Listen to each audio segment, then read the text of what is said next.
for the Amenfi East constituency, former Western Regional Minister, now CEO of Cocoa Board, Honorable Joseph Boahen Aidoo at Nase. Honorable Akwabana, upon to saying.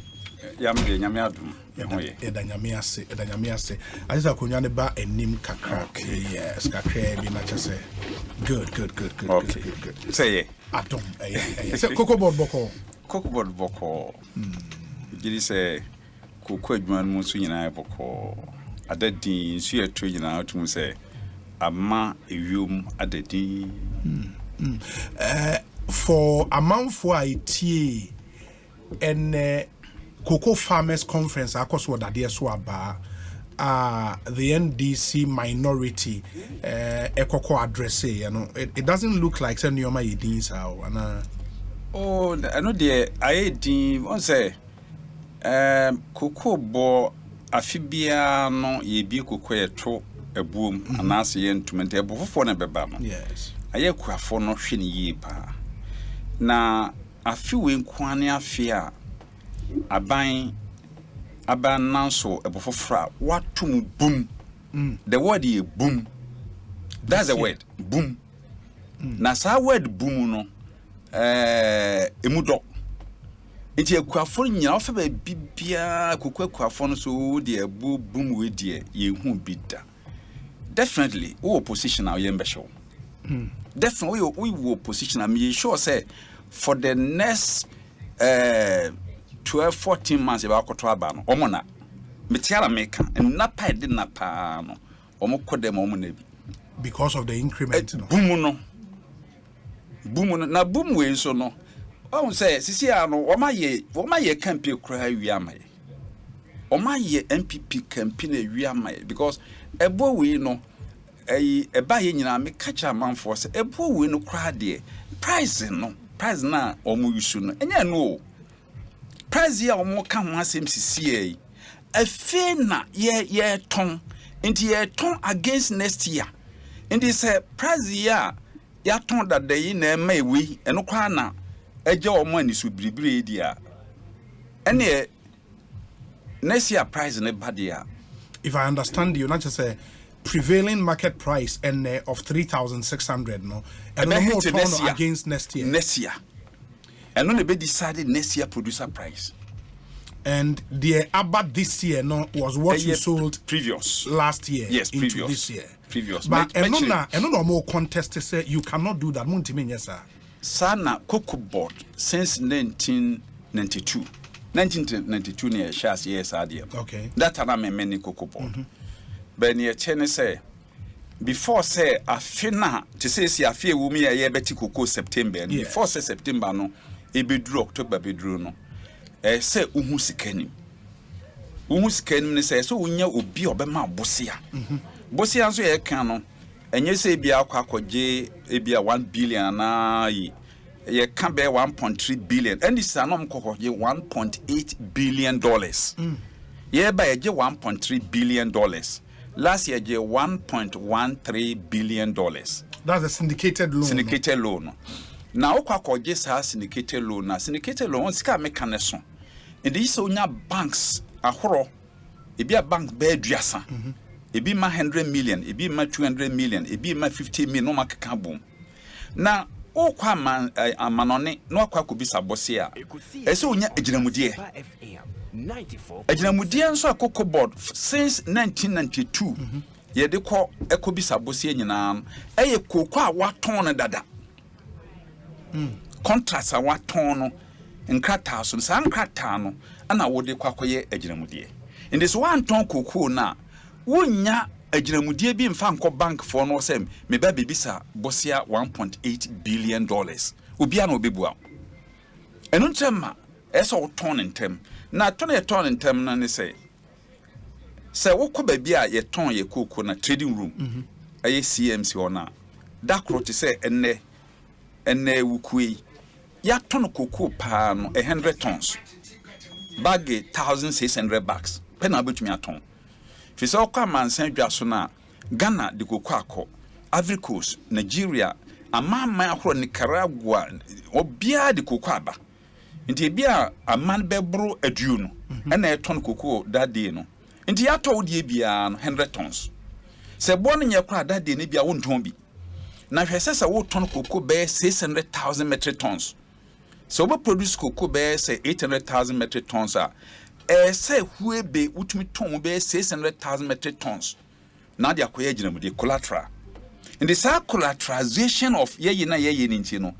Just say what ton kakra 100, 200, 100, 200, 500 now me can say even what ton 600 tons a day it means we have 1,000 days.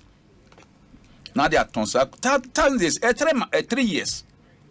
Won't me fa and this for no can say ye shall see ton cocoa no June eba August. Now so what ton cocoa 600,000 better than what me a ton sa cocoa no our bread day what ton cocoa maximum be about 200 tons 500 tons. And to get what shall see 1 year before. Now what ton a da emu year no e be 3 year ne be obi abeto be 2,000 amount 100 500 100 200 sa 150 sa na what ton sa na what ton sa wie no ube wura afim say wura afi 2023 sa be na chese by January February no eso what me ton be 60% of cocoa echo 70%. So what in the way say okay say a year before specific timelines near say the emphasis say last year na mo start here October last year ton ya ba March this year. And this is year no cause year ton 2024. And the 2024 nta make can say price year or mo kan ho asem sisi e gusu ye ton sa cocoa. Ye bompa ese price ni be gina soro ho chese mpa ya me kom koto agin rosary me se no me hwese price ni be gina wo sa maya me yatumi aton dodo up to January si yatumi ton dodo sa de a na chese sa price na di ba be di sa de next year producer price to the na we pra na abo mo abribre abribri mu ene nobody ene minim ba bia and this will be to the layman out here. Yes, there were 2 forms of sales. Yes. Forward sales and a sport. Yes, sport no and the emphasis ye be cocoa ye be season no na more to the sport ni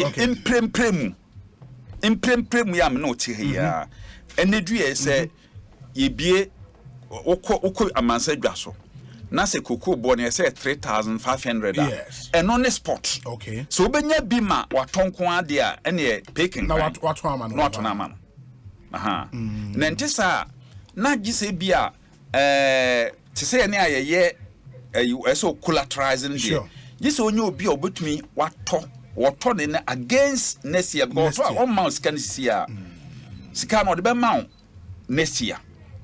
Na dia me esa ne say ukọ bank na lenders no akọ pebbles ya omo hwehwe sa guarantee no okay ana wontumi mfa sovereign guarantee nko ene say atofo so nwaye nwanwa papa because honorable atofo so na kasa no ne nwaye nwanwa papa o say watna cocoa board mo board ne soda na dia na onim ne say forward sales the moye be 30% 70% in sport sales wa former president John Mahama wa ne kora wo sankofo wo ne yetu fo dia eso hwi so ho adentia oh na obi a wa tran cocoa board so wonim said yesi ton cocoa and then no wa come man say nyina te say sport mom ana edidi sade ayi producer price no why one was I see so me na tell me hu bia mesuro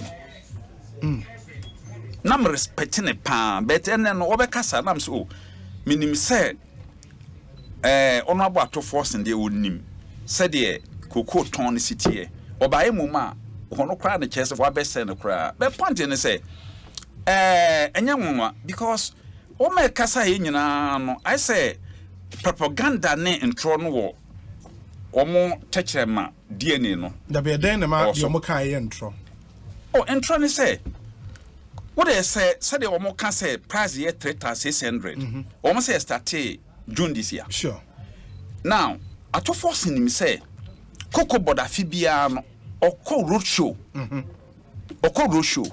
roadshow ne say eso okohia banks roadshow no eba so where by May June eso kokoshia banks na who say afie no what ton cocoa enough ukra cocoa dodo say enu nti omo hwe ho ne ma obosia eno na banks ni gina nti wo say corrosion no suppose na banks no omo subscribe bi so ene me mamo ebia 100 million we also me 250 nti dey work kwa omo over subscribe ebia ye kope be 1.3 omo so Cocobod coin is over subscribed banks and so lenders so be ma be 2 billion ene ade yesterday be ye 1.3 pe Rosho ni nyina ne say before so be kasa wo kɔ no na wo hu wagina mu di a wo de kɔ kyerɛ banks no because ho no wo mfa sovereign guarantee nkɔ Cocobod mfa sovereign guarantee nkɔ nko bisa bosia Cocobod nyusu bank insurance there be ebema cost na very high.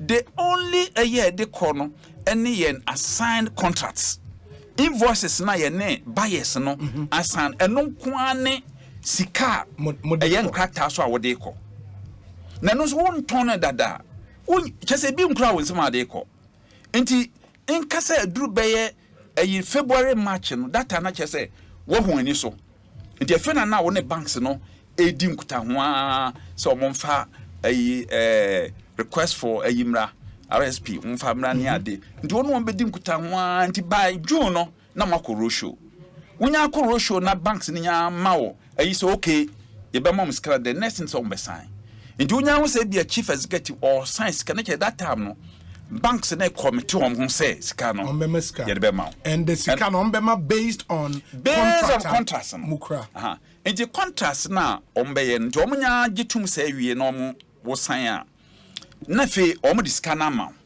enti ye be season na a kere ya bia be 10 days to 2 weeks no omo the sika no na about tranches okay first tranche no omo the about ye fan draw down na draw down aba enti draw down by Bank of Ghana na was assigned to cities na that time na LBCC no o ma tokoko no o ma di kan kototobi okay enti na si etu omoka na fe eno ne CTS receipts no mo di aba na etu omoka na fe ya mo seed money as advance o mo kotobi enka ho sana nshanti scan ba na adan di ama LBCC no now so o ma di koko ne basa enam se contract na wa sign with buyers no koko bia yensa be kabina fi ye shipo enti wo shipo a na bill of lading no won say wo shipo bibia bill of lading ebe hit buyer no nipa na won ne san last year ne san ye no na hitting system say wa shipo koko na eba no atua sika no e di ama bank no wo tua enti arrange say Ghana International Bank e wo London no otua tumpe na Ghana International Bank Ghana International Bank ne collection account collection bank into om collect sika no ye shipo ya na buyers no atua na Ghana International Bank no so o matua ma bank no sa nti na ye di tua itambia ni tua no ye di kan Ghana International Bank collect sika na from October na ye shipo na kopim February no ma ahwia ma lenders no o mahwiama nti from February to end of August as you tumi twes kaniwie enfia to aso nyina no by July na yetwa wie mate say na rekupo ka say ntumi afia yetwa wie July ending syndication yetwa wie end of July and yetwa wie so enti no say nipa no be ka say afie mom ne ye ton na fe na wo ton na wo bere na wanya sika ana metie so mo ka say ye ma parliament yes ye ma parliament mom fa syndicated loan parliament. Yes, it is true because one say no syndication ya ye no for 30s 92 31 years and ya yes but there no so no wo betena Cocobod ho a ese odwen na hwe so betumi de nsakraye bi aba ye hu se tem bia no lenders ho na ekọ obokọ nanse a IMF nsensem ni ade yi no ene Ghana ye downgrade ni ade no kwa wo se cost no esra na ekọ nje se epe kwan foforo bi so me ka mo mate kwan foforo ya fa bi so a ebe boa Ghana ne se to a cocoa no won say nchire me say bias no won ne be sign contract ya sign dada na afi ebre no so a na se lender no ma osika wo shipu cocoa no koma buyer na buyer no so atua lender ne ka afi ne ye ne say buyer no ye mi say the cocoa ye no assign contract so hu ya tono won kata so I say the cocoa bro but just say the brands no atua sika na koma lender ekobo no hobo nti adentra sika na wo de wakoma ye de cocoa be bro ansana wo de akoma lender aden na mfa sika no eni kan fa amaye ne enkoto cocoa eno ne aginaye a so wo nim nti no so aye ne bias na tenase nti from February ebe ya mitukwan nyina na che say ye di hunkuta ho aye di asisi ya no afie bias no ana edi kan miska bias no advance the advance you know for bridge financing and as pre financing na no me ba kokobo no mo yebi e drew like crop season na won say okoji syndication e bia na scanner de tokoko na enso na say bia unya sika bi de soso mpepi akọ Bank of Ghana bibia na eho no kwa unya bo se na wo metokoko no because one more contrast no more advance o sika na wo de you know what they are dada ho kopim say afi no be kwa wie because a contract no waji koko na de amount and the same thing near so okay say sana tie de na say san hihye na yetumi ayi pen de a aden na mo advance here because e ade kro na medikoko abrɛw ansa na wakotua obi amakobo no hobosia aden na wo scan de a onfa mame na memfa koko ne mrɛw tiawa. But the natural question that would follow and is you've been at Cocoa Board for almost 8 years. Yes. In the end, about 7 years. Why is it says this year, mom, and ammonia this innovation? Would I not be right when I say ebiamu books and said ye entina necessity is the mother of all inventions and no preference no work because point in say when we say a tema neja hye ma Ghana no manfo anye backyard gardens nti no ade no da bia se da bia na ye cost indication da bia cost indication afi ye beko syndication ye beko gibi wo lenders no but ni ye hu ni say say ye diversify ade na ye diversification nti no okay mid crop and as a la crop omutumi maye pre financing ade na ye scale up ye mfam ko main crop well no mo miss council kese na because iska kro na medical ko abrewa ansa na watuaka fisika na ma na mfa koku mro it's simple ne no ma transe ya o ma giatum. That's the arrangement. Innovation. Ekosiisen we na mabia any arrangement. Innovation, yes. Moderator initial. And they started. Innovation. But that would mean say mo cost syndicated and as mo ko road show for syndicated loan. Yanye kese. Na mo nko jiska kese. Yanye kese. Okay. Yeah. My main clarify shadi in say mo ton na wo ka say mo bias a mo ton koko no ema. Yes. I want to believe the bias international processes no big processing companies use cocoa the year juma no not necessarily. Okay. Ebi wa mo de ane so mo to cocoa. Omo wi na mo so akotona processes. Very well. And e been so processes na turn it. Omo so to be direct. Good.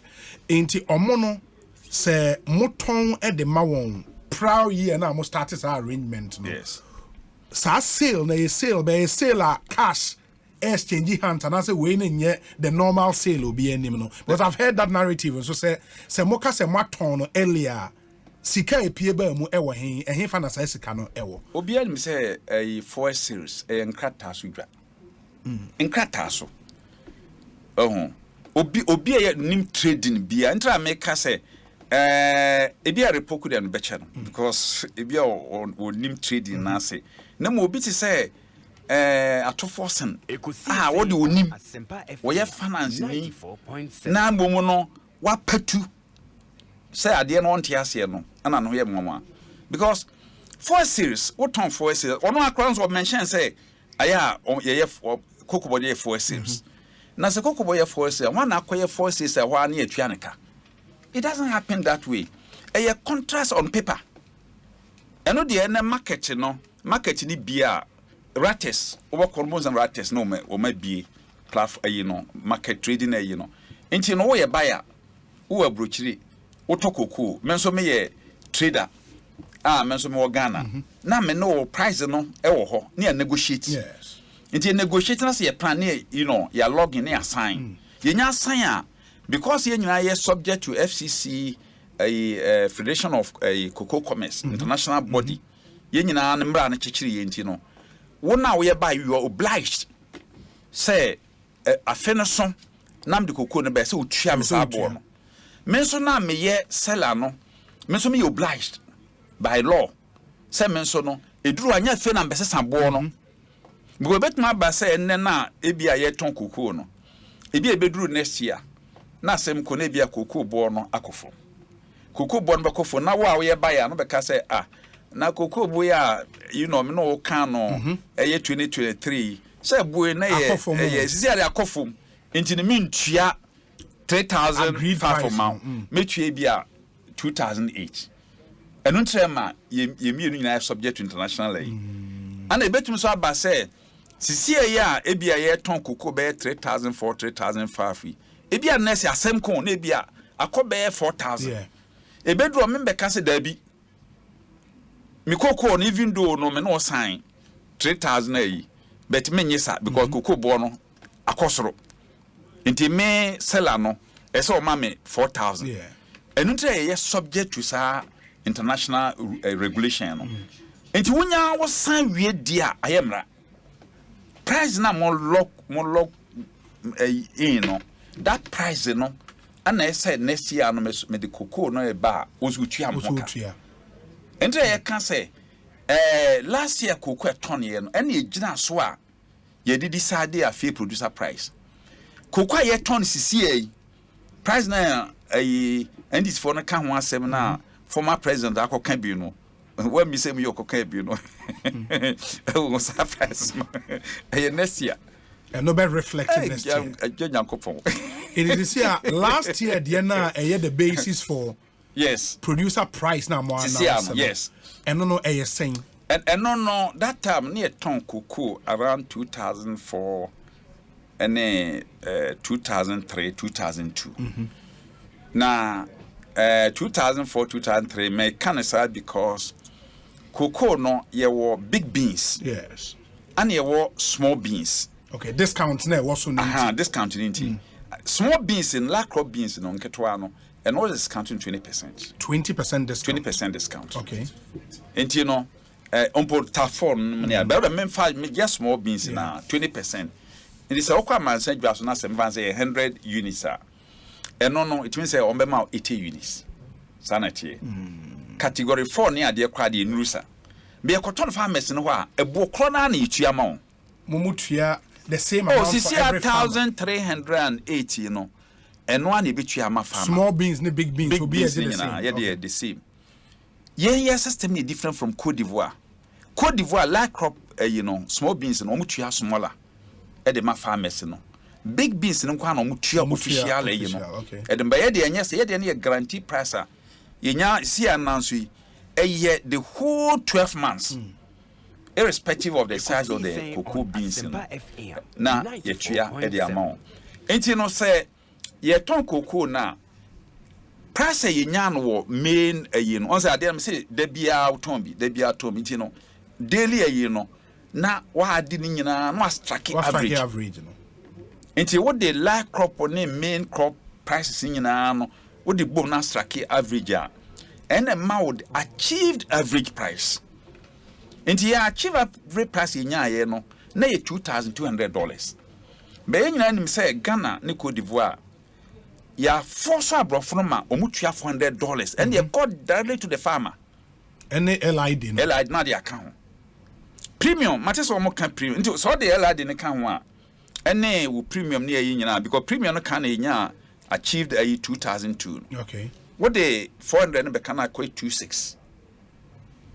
26 into 26 and the Emma farmer no $1,821.2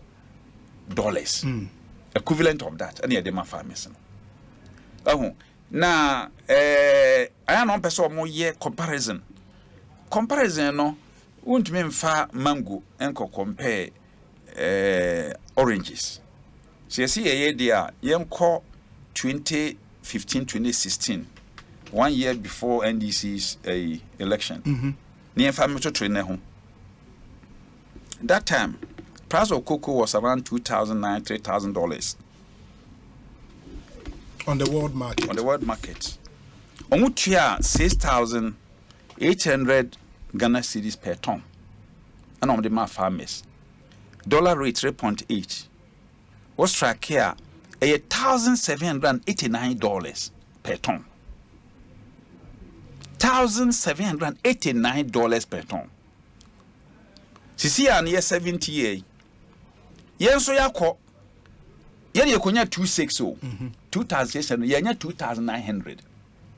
$2,600 ye ma farmer no $1,821 a your mama see so na wona okoton ye wonya 2009 now ma farmer $1,789 wono wo de wo bo ho sam na wo de wo sensitive to farmers na president Akufo-Addo ono no also kunya 26 not 29 26 $2,600 total no ama farmer $1,821 also incentive ekwafo na anjeje enu ntra wo se ebo na ye de maye no chese eye boom 500 e bin seed da ya to koko NDC to koko 7 cities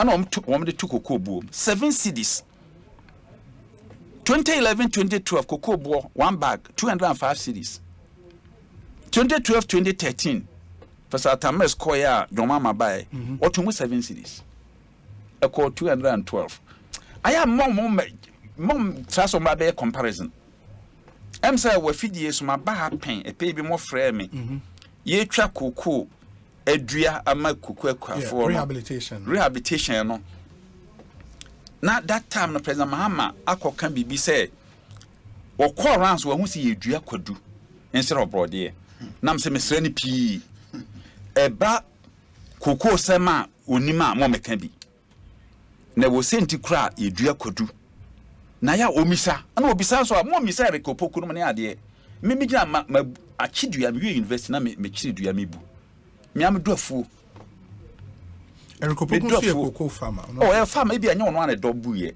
me de me na me ana me dofu no me do kwayen fofo kwaye de mamu bi ba me mabu kwayen fofo me kan so ni ade ba ya ma kiri edua bia na asase so a me nko a nyese obi ka me ho me nko a metumi kiri dua ebu eye koko fuo misuma fidie che wansane misuma elupre make our own meropre. Oh, me Bibiano wa menye bi wasasi so da. Enti say ye ka koko sem dia. Ana me call university.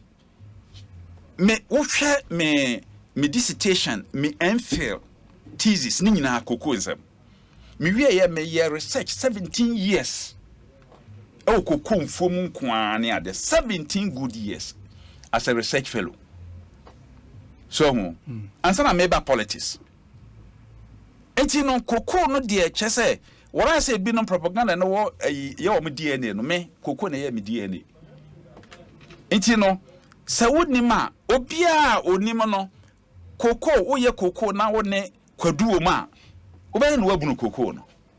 How do you ferment the yemfa body ha mo na ye fermentation the ferment kwadu ha mo and reason intra yede kwadua hamon yede fermentation onti no at that time ka che ne semesre no aya ompem krofo a nim kokom no my advice no and the same mistake no akoye because nyame ani meni be kwa be se san ayi atofos na mu nso onso kra no trading and wonte ase because sport is different from forces sport the empem mu ne due ade a wo tono ebia ene wo tono agye osika nas against a future but ye ba be decide producer price cocoa what ton that dano because you have to go and collateralize and I'm going to decide and on crowd over no akọ bank for no akoye yi before na just say when who cocoa do what ton near there and based on that no and ebe mo hu say price say na afina ye ko mo say eba so your share increment na buy na I mean it comes down to about 63% in terms of the increment. Yes.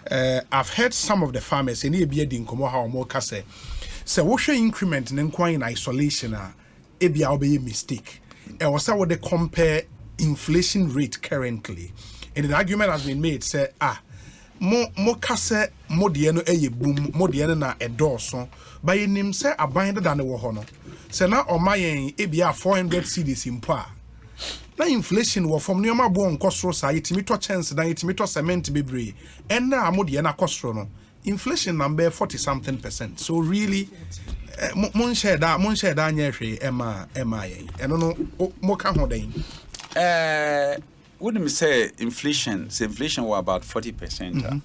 Yeah, two more 63.5. Sure. And no a cover inflation 7 or more can. And they say so say prices echo form. One could be iron ross near dinner, my flash as yet to take in the boss. And no and ye be a cocoa board and answer or my decided producer price now. Yen control that you know. Your ma almost would say in Hujuma. But the most important thing to the farmer, they say, Sikani yechiano, boomune dasono. Ebetumi abuano. Enona omokoye so omukubisa farmers no. And not a daddy swaba. Ene omo adwumaye pa. Ehobo na yenso yebeko. Yenso ye ba beko. Cocoa. Oh, me Boahen Aidoo. Me Coffield. Me call all the districts ni nyina cocoa districts ni nyina mbechini ni nyina because ye dey asempase abra ekuafo a say me call na me ko hu say asem na ye dey ba mo so hu say ekuafo bebra afreme say sisi ano wo mo cocoa a aka mfofo nyina mo ko yi hu nyina e mo ko yi hu nyina because ebo we e bin see that say wo to cocoa mu wantum ebia even 200 and answer 300 500 cedis enkane 5 million opepinum opepinum and ye atum ebi si wo Ghana abakwase mu da si ye tukuko mu say boom cocoa farmer wo wase kropon ejene cocoa sika with this new price no ebia obetu kwan abakuma se so oba beto nioma wo kejetia se oba beto sa nioma na obe compare previously nioma na oba utimi enya no they compare they say bags are otti stay the same na ebia utimi 100 bags every year bags don't stay the same adentia because inflation na wo kan no cocoa 63 in cover inflation a wipe inflation a wipe no completely maybe cross na ba beda so Ebiaba bedaso. You just say, you know, price not factor inflation bia. Well, who say, ekuafo we inflation be benti ni nyina akoba ni nyina. Nti how bia na actually. Ne mama so obisa ne say we no be show mun kran ma kwani a no ntumi nya pollination. Minim mon fra ekuafo no bisa won. Pollination, yeah, before say be ba no. Na kwani wo bisa ne ba ko bi di nkomo and cross pollination they ama beans ne doors. That's right. Cocoa panier no. Just say farmers were getting 2 bags per acre. 2 bags per acre. And 3 bags per acre. The average production in Ghana, average it was 450 kilos per hectare. Yes. Which is less than 3 bags per acre. And would bisa most of one year pollination here they between 35 bags per 1 acre, 20 bags per 1 acre. And you would say you were saying only 5 bags. On a one ekuafo no any agino. Obeka kire was okay. Wo de ba be pollination mami. 1 acre be mami 25 bags. 25 bags no. Wona mo ye pollination no so mo ye nipa miensa obia no mema 2000 Ghana cedis bosome na bosome so no omutumi pollinate afu no well ebia farmer no bitumi anya be ebia 30 bags nti onya 25 bags kra na so yi 5 bags sika 6005 e de ma pollinators na kwanin ekura 20 bags multiply 20 by 1000 a 1 acre say this is a message says here and farmers no ekura won. But if yields no et said ye wo kan in terms of your annual metric tons no akofo I didn't the intimate meet the NDC the what they left. NDC didn't leave anything. NDC no they left a systemic decline in terms of annual metric tons. What's that? Me kan no systemic decline.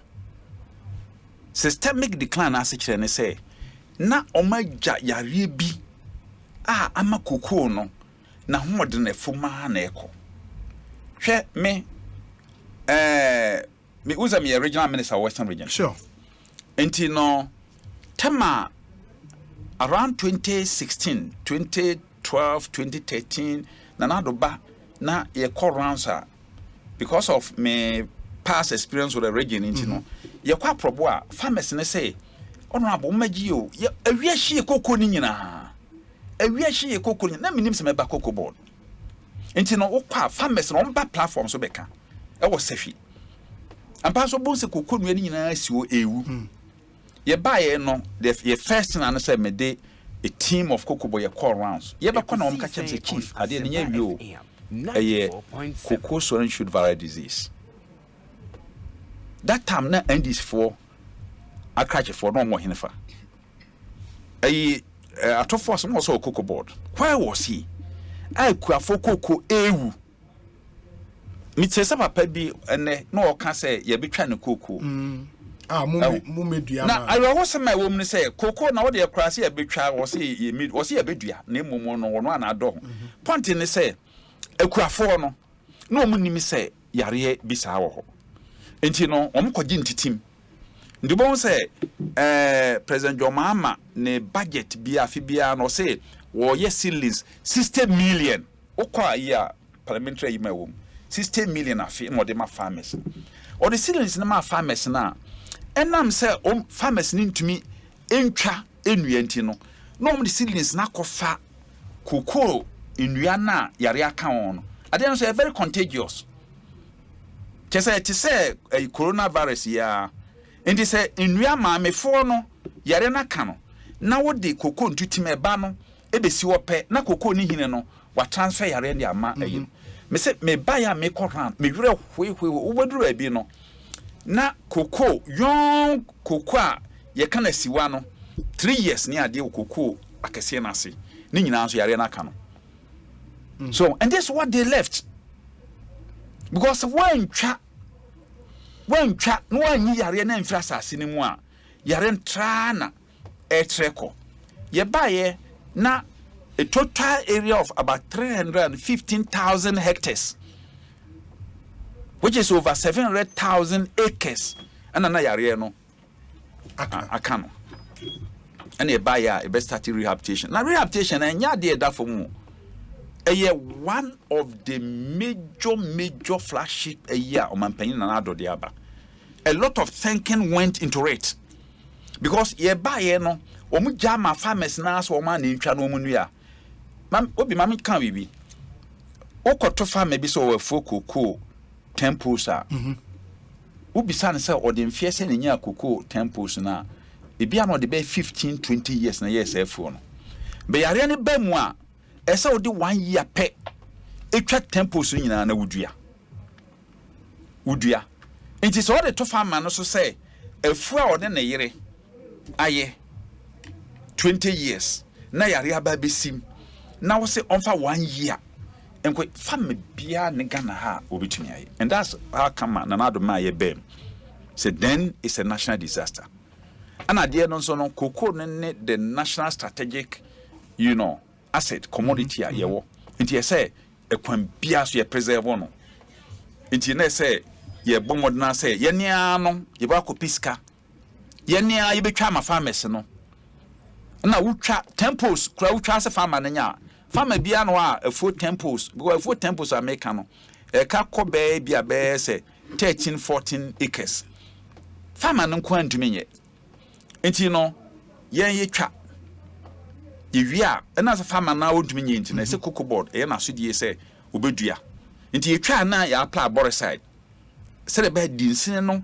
ene cocoa ni hine ni nyina bewu ema virus na ewu na che say what any can treatment what treat assassin and you know my across the country baby ye twa bia yaye si enu aye kra timi si ye treat assassin no nti yare ne ho but eyade a won say yare no eti say bia eja wo sumire aso edereko nti ya ye nyina na ebi so eba na senye nyame na ye adom mana na do be pie Ghana ma ye mu bi be pie cocoa border me kama mani hunu nche sa brinche cocoa bia no.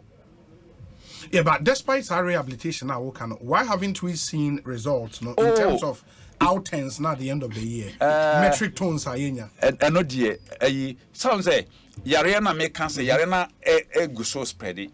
And I Yarena one, a reduce production no Western North around 2013. Now Western North Bozum Quanta Hormony Adium. No mark Ghana cocoa board about 58,000 metric tons. As at 2017 buy now Western North May about 100 and something, almost 200,000 was gone, and that tells you how devastating the disease was. And the also epicenter. Yes. And you could trust a cocoa nina. Kakano kwa na ma 100,000, you've lost everything. But time I take you over in 2017. Yes. Na ya cocoa season ni modada. Yes. Because they started from October to September the following year. Yes. And in that year, 2016-2017, you metric tons saying? You 968,000. But so we say that year now so ana you introduce hand pollination.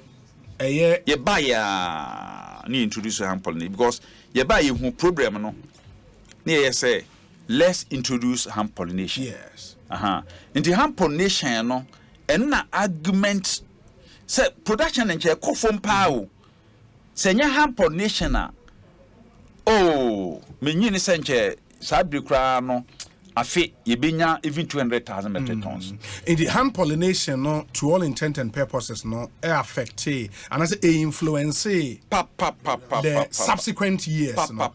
But the NDC will put forth the argument, and I think Erikopoku Ekai said 2016 or more no. That year cocoa season no said the wakano yenya 956,000 metric tons. And your watch yenya sa number no ebio. Now say by yenya 1,045,000, the highest ever. Which year? 2020-2021. 2020-2021 season. Yes. The highest ever in Ghana. The highest ever. Before then, no, Professor Tamir's time, 2010-2011, it was 1,020,000 and 20. And 20. Yes. Okay. But yet the near 1,047,000, which is the highest ever. And one of Professor Tamir's, onya that you know, besides I didn't almost cost 740,000. After 1,020,000. Yes. They went down to 740,000. They went down to 740,000 because the whole thing is say one na yare no ho ana cocoa so biological or on say a cost through or produce wom yes what jena home into the boss na fi atiabo for na san akosoro and the biologically so enti no posata most time now yenya 1,020,000 if you urban etiba for ma to 740,000 ansana epeja no mu sana de na tie na wa woni mo no wa woni cocoa the nature the biological nature of cocoa no obetumi aka ayibia sisia no ye no what is going to save us any rehab na ya here no because as you rejuvenate in sisi aso in the 2023-2024 more target you're saying sisi your target 850,000 850,000. Yes. 850,000. As the to me hit 1 million now. And no target. Okay. Target. Okay. It can go. The year na 1 million plus, na target here around 800. Okay. Maybe be 1 million plus. Okay. Because I say okay previous year we fi fa na eba. And this we fi around 680,000 eba. Won't mean 50 propon ka say me konya 1.6 million. I say we ye very measured. In what target wo ye. Say be ya what me achieve. And that's what we are doing. It is a more policy in the waka cross pollination. Pruning and a rehabilitation. Pruning the just say farmers no nim idea. Make me say every 100 farmers be a 1-2 pay and an pruning. But pruning is the key to and a pruning our bathroom and free me home. Our bathroom. Pruning mutucha in Rihanna so. Say yes na pra kan. Osi bo be no near a man na and swaba no eso twatwene. Twatwene. Na ne so aba no eso twatwa so na so do so. Nya na meka. Nti pharmacy sia pharmacy nyina anim. So wa anye prune na kokon enso do so. And this thing was not known. Nti e ba ya ni nyina account. Eno nyina account na atumi sustain production to and this nche na nye. Nti ni nyina na de twen say kokon na ewu no ye de pruning pollination ni ade no ye de boa sustaining na akopem say those young farms no rehabilitation the end but you might have heard your colleagues in the NDC say adea e anko omo abreso mo munya numbers omunya na free fertilizers are now binded by not for sale farmers timi nya bi di gu omukoko ase momo ba ye no sa free fertilizer no matwam ama ene moton fertilizer no edema cocoa farmers and no ye headache emma farmers across the country. Why did you take that decision? It's our policy decision. Ye buy no sa free fertilizer no who say a president at a mess terminal na a subsidy. Subsidy is a ban fakanibi. Nekwafo no etuanka. Sure. Ekosiisen President John Ajikun for time. No me na sa May. In the 2013, 2014, and the free fertilizer policy buy. But the buy no, ye nyina Ghana ha obia nzinso so. Fertilizer no, wonye NDC ne wonye bi. Free fertilizer. Me na meka, wo de opa mo mfre ekuafo no. Ne Ghana ha na MPB papa wo de fertilizer ko Africa so ya che no. Ye refi. Ba me ne honorable Kwaku Afri yesu edi nkomo wa hada o kan se na ono onya fertilizer na bi so no MPP ni.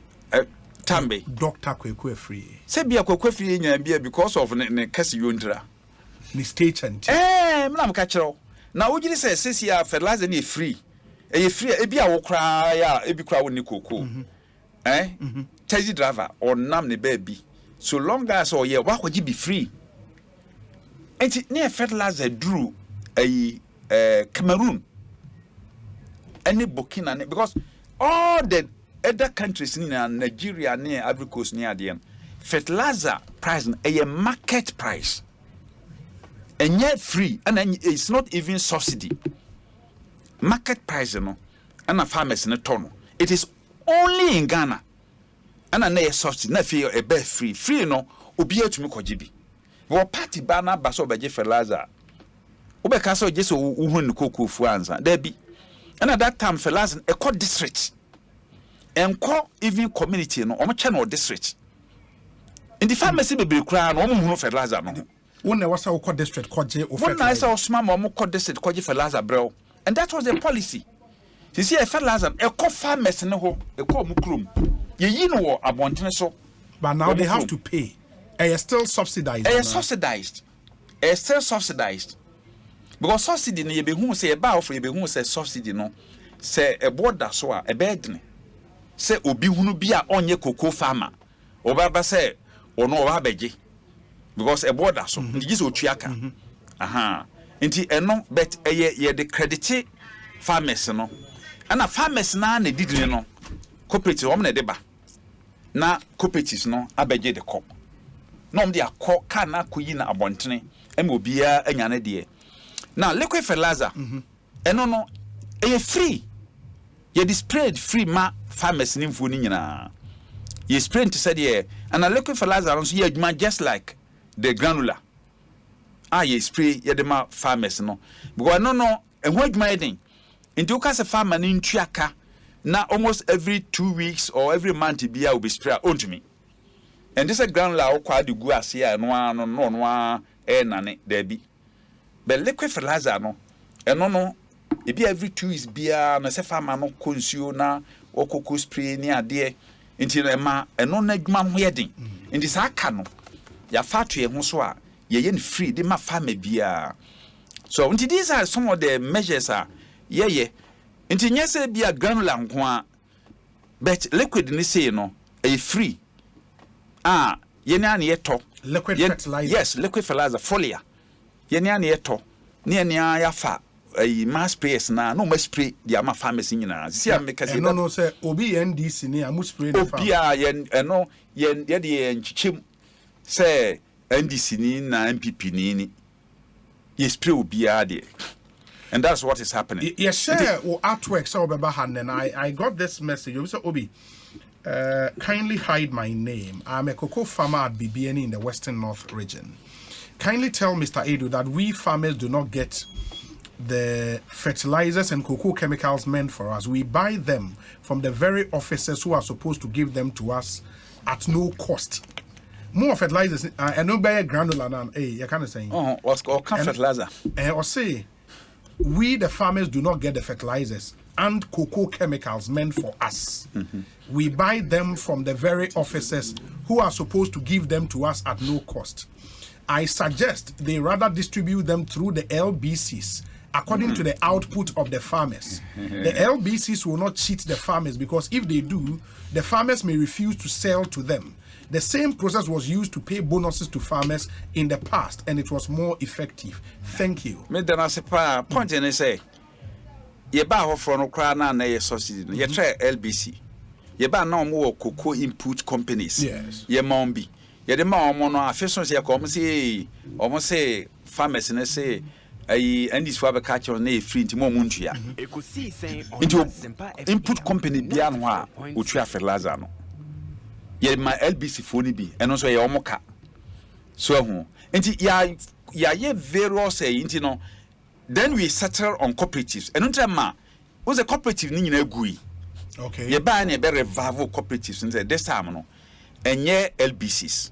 And then mo ankasa mo akuafo na no mo aboama no. Na mo amfa mo request enfamra emerge. Enti fertilizer na ekọ enko yo cooperatives na ba beje ko. It is a cooperative now also baby any. Na say cooperative na beje fertilizer de aba. Na say still we say yeah.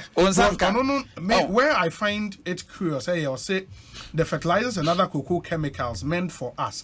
Or say we buy them from the very officers who are supposed to give them to us at no cost for free.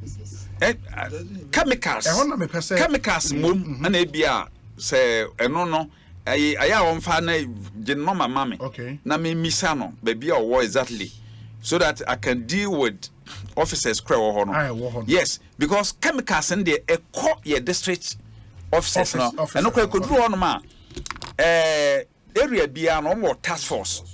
District task force and no akuafo na yi wo mpanyimfo ne ade omo na spraying woman na yes na ansana spraying gangs but your task force district task force and no ekuduru a omo na transe ehwe so omo ache there are structures in place ema chemicals no nso ekoka akuafo no nsa nti say ye demo chemicals abremo na mo district task force chief farmer e wo ho ka ho ne ade and then I come to hear say district officers na afi omo tona mamo a Okay, then maybe an investigation will help. Also, will be any. So okay, yeah, and yeah, secretly what the farmer catch and say, man, very confidential. Mate. Ekosiisen na hire Senpai from any honorable Joseph Boahen Aidoo and Aidin Komo, Cocoa Board CEO. And I believe someone would say you've been following the conversation up until now. We are building up from asking questions around narratives. There is still the issue of man conclude on this. Now me can say in 2015-2016, the 7th year of NDC, Mr. John Mahama, Amanone was 2,900, but then my farmers 6,800 Ghana cedis per ton. That's the equivalent of $1,789 per ton. And it translates to 425 Ghana cedis. That time, into more from the previous year, near 75 cedis. 75 cedis on the tomb. And now, and then, Amanone Bono is around $2,600 per ton. Neema farmer no, 1,308 cedis. In terms of tons, $1,821. And no ye major comparison me peso mu. A major when the anya say be it be because we cedis. In terms of dollars, no, omankasa, trans no say. Now next year no. Next year me bompa say you na besan be share bio that time no omo price omo ko no na ye 7,600 Ghana cedis. The price of cocoa was still around $2,950, $2,900. No ma farmer no 475 Ghana cedis per ton, which is $7,600. Inti yenso ye bompa na next year no yahweboa ye de be mafa na de atoto we hu. There is also the fear about smuggling of cocoa into neighboring countries, and they be a country and they eba up La Côte d'Ivoire. We've heard say at the price and a ton 800 before this announced increment no 800 Ghana cedis per bag. At that time na Côte d'Ivoire say amount for smuggle cocoa they were paid 1,100 Ghana cedis per bag. What it means, they say time and 800 na Côte d'Ivoire for 8 more SNA. If you are announcing this increment in a bid, some of us will limit smuggling any idea. Should Cocoa Board, Mr. Cocoa Board, Côte d'Ivoire announce more price? Now, all things being equal, so 800 or 1,001. Meaning, say 1,003, no more 1,005 or 1,006. For which reason the smuggling will still go on? No, it doesn't necessarily follow so. Okay. I'm say market no forces no. You know, any could do a food na ya yeko. But you could do market honoma. Aya na eda you so come to play. For example, Côte d'Ivoire, omo ton cocoa in 2 windows. Omo no wo official window. No more omo private window.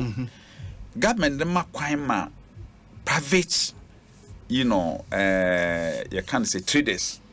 It turn about 30% to 40% of the annual crop. Now that 30%, say almost here it is here the volume. And you say oko market, na say Côte d'Ivoire for no, oko ton ne cocoa private for no. No ko ebi kwa no say cocoa no fofra san soba. Nti we na wo ton e so ton and 10. So nti oko na wo no afi na beka so da bi ebo de menye ne ade a wo se na wakohwe egu. Private for because who control manye yi. And I'm so many official for the to no kasa. And it's one time bones no market tono. And in Casa walk market no bedro na fe price no a collapse cry in your face. There's a one challenger. Ye no country may no more a form of this, I said a baby to me synchronize prices ne ade eno no ye one enti na fe so say Cote d'Ivoire price main crop price is different from light crop price. Omutuma na so by the end of the same this throughout the year. Cote d'Ivoire for betuma na so 1,000 CFA per kilo. That's official in October. Bear around March April na bon say na o ma change price no about maybe about 750 or 700. It be quite 850. And so when the obian complaining woman farmers they will not complain. No more turn sir. So no more system they woman dey a bit different from there no. Eti so what the toto sir emano enwie peye. Now last year we share all over the year sir. I don't know if I can give you some figures. Your price had been higher than Cote d'Ivoire in terms of Ghana price had been higher than Cote d'Ivoire. Offer 20 17 2018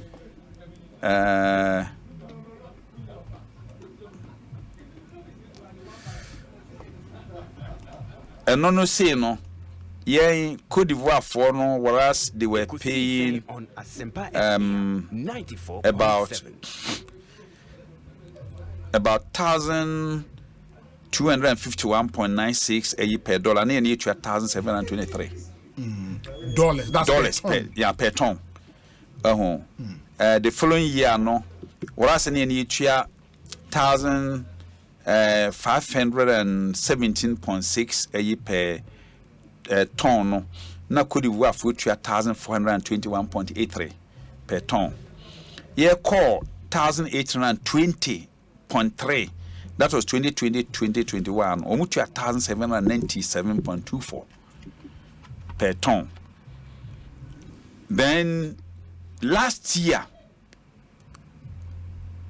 in fact, the last year, even the previous year, no, 2021-2020, yene yetua $1,745.83 per ton. Cote d'Ivoire for $1,461.76 per ton. Last year, Kwana a boy a foam exchange, exchange rates. Yeah, a boy a foam price, na cost. Yes, and won't say translate here comes to 1,121 no. 1,349. But the previous years na nti eba ye no ye kokon call Cote d'Ivoire. As in farmers and small game call Cote d'Ivoire. Because of from the 2017. Yes, because 10 be ye born a higher channel.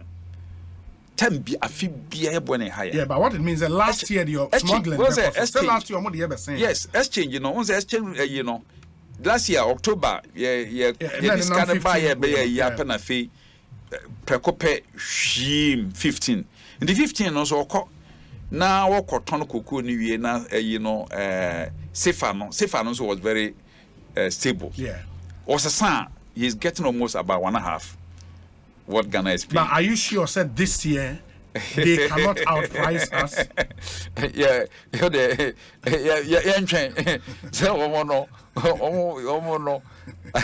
Because yes. And I feel so say Sikano, Sisia no, baby Ginano, and one thing I fear, and not there, I have to let the public know. Oman Penye, new minister. The brand new minister, Brachampo, I say, I fear no, your price was based on gross FOB. Yes, I best no kunya na opportunity to net. Net in say, you better take car a wo nyina wie. Won say cocoa board no, I am a for say oh, a cotton cocoa no, ye ton wie no, kakra bi na de ma farmers no. Aban afes kadi nyina. Aban sika wa fa no say, ye wo me koto cocoa free cocoa kwafo. Bias. LBC na koto cocoa no. Ye ti omoka. And you can bias margin. Nti no ese wo tiska ni bi na ade ma wo PBC Olam Fedco hwan wo nyina yitu omoka afi kokoo no efiri krachi ni na to kokoo no ho ede ba depot district ayima wo mo no district office ma wo mo agree no ka na betwe aba wahu tractor na betwe aba kia truck na betwe aba yitu aka ansana from the depot no if you want ma this level no ekoye takeover center ada say Kumasi Kasi anase court Takrade Kejibri anase Batema at creators na de ba no eno no ni nyina ye ka no holiest margin esi etuaka ni nyina ka operational cost no na omo se kokobor ye na ye fe ni nyina no entesa omo no ka say administrative cost mo de ni nyina tuatua administrative cost no ye just between 4 and 5%. But the me can no tisa fie say farmers wo hwe gross na farmers no 70 point I think 03%. Enti ne aka no won say administrative cocoa cost is about 4%. But nkaye no echo into holiest margin. Our percentage be the ma holiest. Our percentage e be call bias. Our percentage e call fumigate go no ekogu warehouse na ese wo fumigate o ma bon se nanse obeti ese o workers na wo mo no eso aso koku e wo ma ko strike bo ese wo mo stack koku ese wo mo twen ba ni manframa fa akire na fi wo mo de anim de na ko akire sa kopem tan so ba ship koku no sa yi ni nyina no sa skani bi na ekom ansana cocoa board yenso ye ne ayeka warehouse na makano warehouse muka eni ade ne fumigation ni ade e be nyina juice sacks bottle na modi cocoa gumo no ni nyina eka margin wo eka industry cost no eka industry cost because obeka bottle no ana bottle no ye cry the ma eno anu no so hu enti no ni nyina na ka ho ne man industry cost but wo kan cocoa board pa kadia it's just about 4 across around 5%, and it's been so all over the years 5% of the entire syndicated loan among Sakano a gross FOB no okay and say in your fat a ton bia no check it say and a because I ton okay sanity okay. Maminya we emrameba. There are a number of messages here. One critical thing so about apa CEO Ebebu Sana despite this beautiful picture we're painting about cocoa board, no the narrative and then Honorable Eric Opoku issue data in a presentation about a car cocoa board airborne under your watch since 2017, and I'll go through that and we'll pick your views on and on. Ekosiisen the messages be brena about Mr. says wutia fawode ebra na afi yenkan emamo. One other issue so I besia di unkomo ye the issue of pensions for farmers abeye a huge controversy, and Honorable Eric Opoku assign a resist issue. We will go into all of those issues. For our messages no ebra na Yebesha Kai Amau 0548 443 523 0548 443 523, and let's get to hear your thought as well. But my main comfort net for seed campaign and when your product as net ashada a criti. Nyame adomo ochina I'll be speaking with the Director General of SNET. Na ye throw more light on this because meaning say ehia na ehia men so me pacho say oye Ghana ni a we adwuma oye employed Ghanaian, especially mo amoye self-employed oye wa adwuma Mr. we need mu asetie we ye ma me nefa ni serious. For some reason, you know, I say, oh, so me contributed to SNET today. I was saying me a white collar job. I was saying me a bank. I was saying me a juma a cocoa board. I was saying me a juma with VRA. I was saying me a juma with ECG. And sana ma contributed to SNET. That be. So make us say we a fashion designer. Opa my dear. Ebia we a makeup artist. We a barber.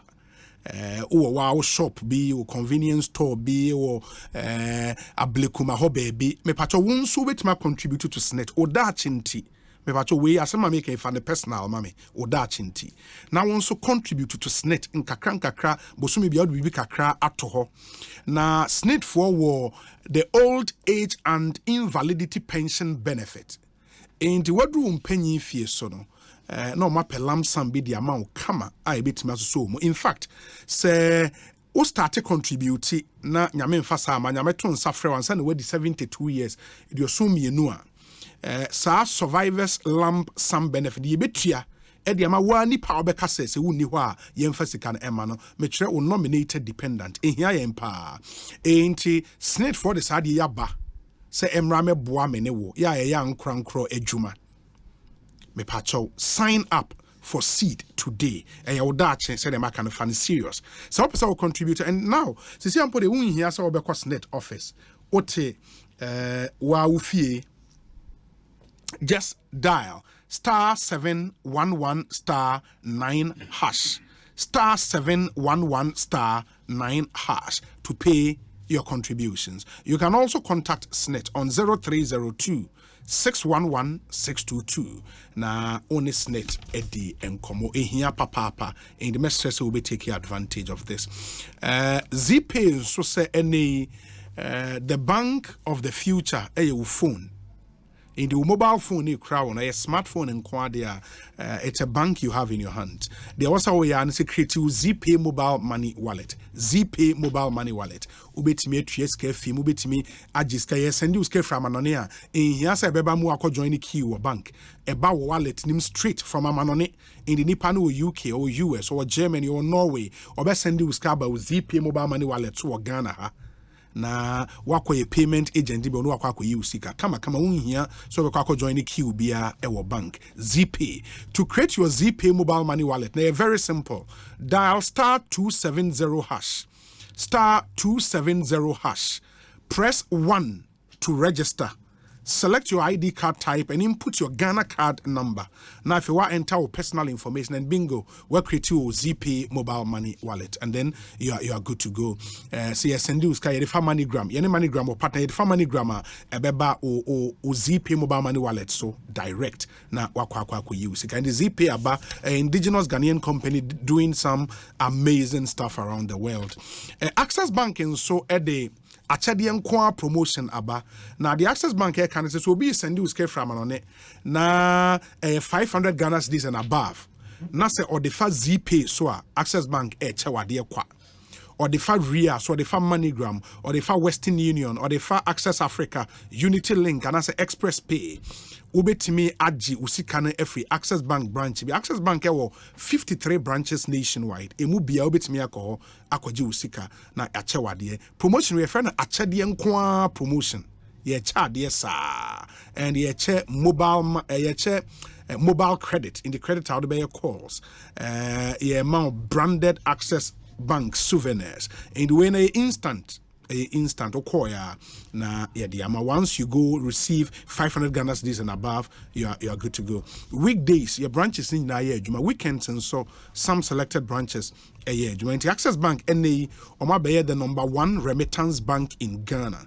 Access Bank no just so more than banking into mama yenyina yen hye so me pacho ma memfa we nso ntwem se Ope Hotel, Papa, wa Ghana ni bi agye atoma. Your friend no MJ Grand Hotel, Na a 3-star hotel eno ewo East Legon on the Abochiman Street, a 5-minute drive from the Kotoka International Airport. MJ Grand Hotel. Mu amunim hono yewo pool bar area. It fits well for an out-of-office business meeting. Ope baby akwa relax, paupe baby akwa enjoy or leisure hours a MJ Grand Hotel. On Sundays, something wonderful happen. There was Sunday buffet. Mouth-watering meals from continental to local dishes. Born in so form. In fact, I will call out the makwa. Oba only 6 years. Obedi free. Say Obane di between 7 to 12 years on 50% discount any day emano. But only 6 years in quantity obetime did your PBR away buffet. Yes, I or bachelorette package. And no, your finger foods platter for 10 people. Yama winsa, yama unsio, yasema classic table setup. Say birthday now we now pay baby. na wakwakoye birthday party for nipa be 20. Which should be minimum. So when you're above 20, we have a space for you.